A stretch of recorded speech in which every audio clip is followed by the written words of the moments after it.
Get in. Close the door. Where to? Doesn't matter. We're going to Curitiba. Again. Same city. Different nightmare. June 1998. Picture this. A maternity hospital. Two mothers. Same day. Same hospital.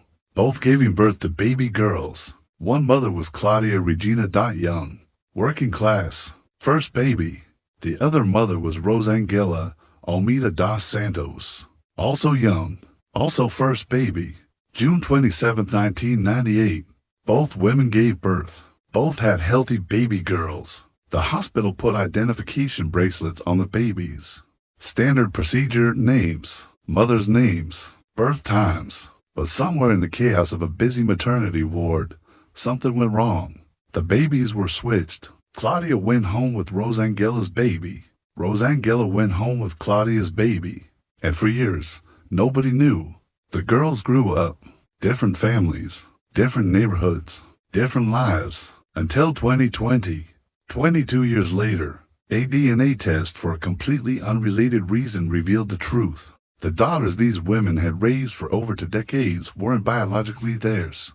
Their real biological daughters were strangers, living across the city, raised by different families. Tonight, we're going to Curitiba. We're going back to 1998. We're going to talk about what happens when a hospital mistake destroys the very foundation of family. You ready? Good. Because this one doesn't have villains. No murder. No malice. Just a mistake. A terrible, life-altering mistake. And to families who will never be the same. Let me tell you about the babies switched at birth and the mothers who discovered the truth 22 years too late. June 27, 1998. A maternity hospital in Curitiba. Busy day.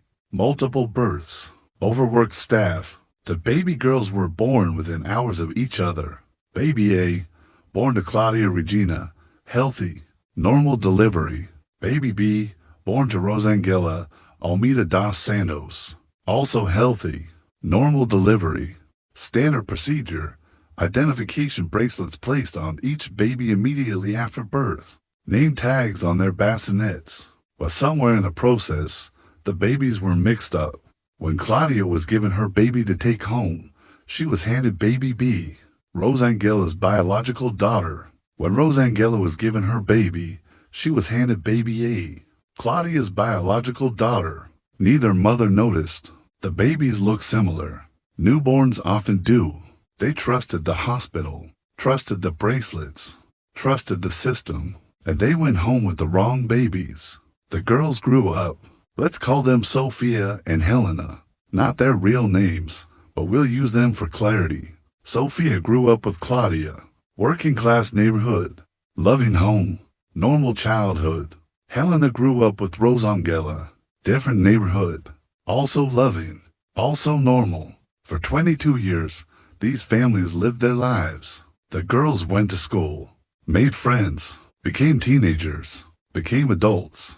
Claudia raised Sophia as her daughter, loved her completely, never questioned. Rosangela raised Helena as her daughter.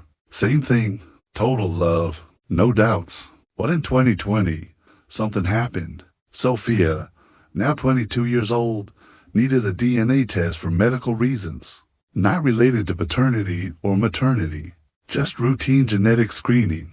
The results came back, and they didn't match. The DNA showed that Claudia, the woman Sophia had called mother for 22 years, was not her biological mother. Impossible.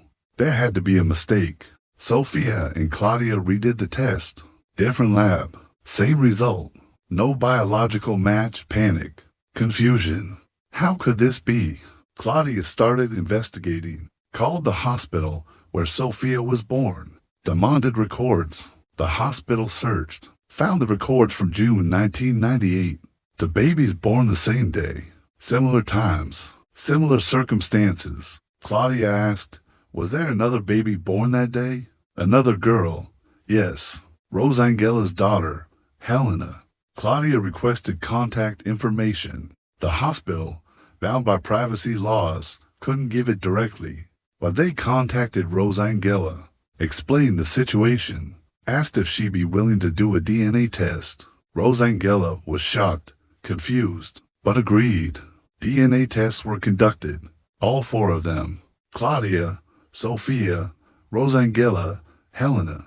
The results were devastating. Sophia was biologically Rosangela's daughter. Helena was biologically Claudia's daughter. The babies had been switched at birth. In 1998, 22 years earlier, the mothers Claudia and Rosangela had been raising each other's biological children for over 2 decades. Imagine that moment. You've raised a child for 22 years, loved her, sacrificed for her, celebrated every milestone, and then you're told she's not biologically yours. Your biological daughter is a stranger living across the city. That's not just shocking, it's reality-shattering. Claudia and Rosangela met, face to face, two mothers who'd unknowingly swapped daughters. It was emotional, devastating, but also, strangely, bonding. They weren't enemies. They were both victims of the same mistake, and now they had to figure out what to do. The girls, Sophia and Helena, met two biological sisters, raised apart, strangers. They looked at each other and saw something, maybe a resemblance to their biological mothers, maybe just the weight of the truth. This wasn't a joyful reunion. It was complicated, painful, confusing. What do you do in this situation? Do the families swap back? Do the girls move in with their biological mothers? They're 22 years old, adults. They have spent their entire lives with the families that raised them. Biology matters, but so does 22 years of love, care, and memory. The families decided, after long conversations, to stay as they were. Claudia would continue to be Sophia's mother, the woman who raised her. Rosangela would continue to be Helena's mother, the woman who raised her. But they would all stay in contact. The girls would know their biological mothers. The families would build new relationships. It wasn't perfect, but it was the least painful option. Claudia and Rosangela sued the hospital, not for money, for accountability. The hospital admitted the mistake, acknowledged the switch, apologized, but apologies don't undo 22 years.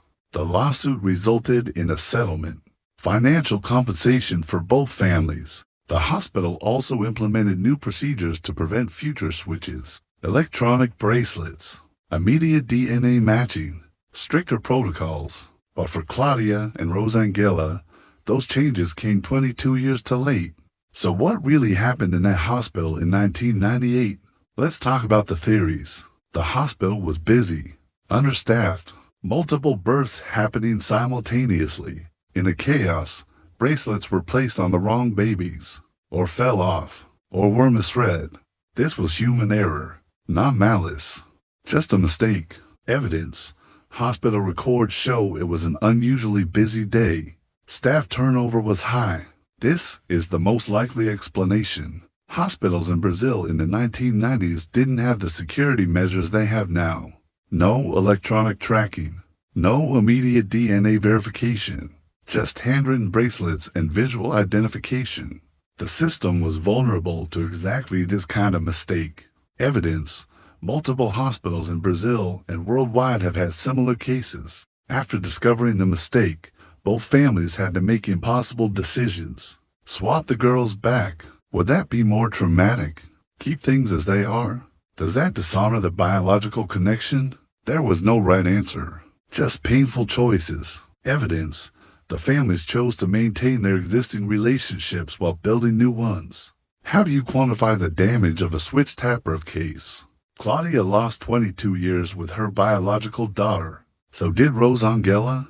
Sophia and Helena lost 22 years with their biological mothers, but they also spent 22 years with mothers who loved them completely. Is that loss? Is that gain? Is it both? Could this have been prevented? Yes. If the hospital had better protocols in 1998, if staff had been less rushed, if electronic tracking existed, if immediate DNA testing had been standard. All of those things exist now in most modern hospitals. But in 1998, in a busy Brazilian maternity ward, the system failed. Claudia and Rosangela both still live in Curitiba. The families remain in contact. Sophia and Helena have built a relationship. Not as sisters, exactly, but as something. The biological connection exists, but the emotional connection was built elsewhere. They're navigating something most people never have to face. The hospital paid settlements, implemented changes, trained staff, but none of that changes the fact that the babies were switched, and the families lived the wrong lives for 22 years. Or were they the wrong lives? That's the question nobody can answer. The meter's off. Curitiba is quiet tonight. Hospitals are more careful now.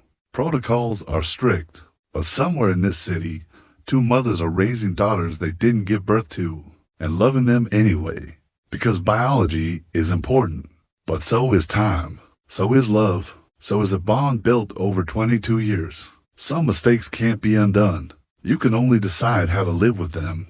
There's an ancient principle about identity and belonging, that we are shaped by both nature and nurture, biology and environment, blood and love. Claudia raised Sophia for 22 years. Is she not Sophia's mother? Rosangela raised Helena for 22 years. Is she not Helena's mother? Biology says no. They're not the biological mothers, but love says yes. They are the mothers, the ones who stayed up at night, who taught them to walk, who dried their tears, who celebrated their victories. There's a truth woven into existence, that love creates bonds as real as blood. The switched babies case challenges us to ask, what makes a family? Is it DNA? Is it years of care? Is it both? I think about the moment Claudia held Sophia for the first time in the hospital in 1998. She looked at that baby and felt love. Immediate, overwhelming, unconditional love. That baby wasn't biologically hers. But Claudia didn't know that.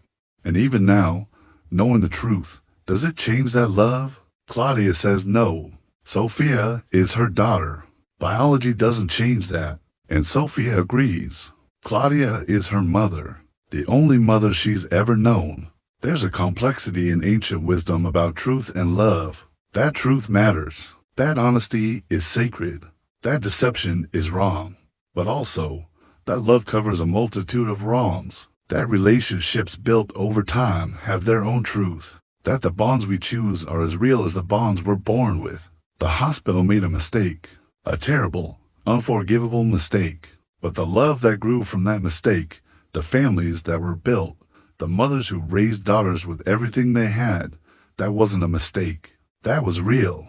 And 22 years of real love doesn't disappear just because a DNA test says it shouldn't exist. Hey, thanks for taking this ride with me tonight. This one's different. No murder, no villain, just a mistake that changed for lives forever. But Claudia, Rosangela, Sophia, and Helena all deserve to have their story told. If this case affected you, hit that like button. Subscribe for more stories that challenge how we think about family, identity, and love. Drop a comment. Tell me what you think. What would you do in this situation? What makes someone a mother? Is it biology, or is it time and love? I read everyone. Share this with someone who's thought about adoption, about family, about what it means to belong. Next case, new story, same cab. Until then, remember, family is complicated, biology matters, but so does showing up every day for 22 years. Sometimes the truth doesn't set you free, sometimes it just gives you new questions, and that's okay too.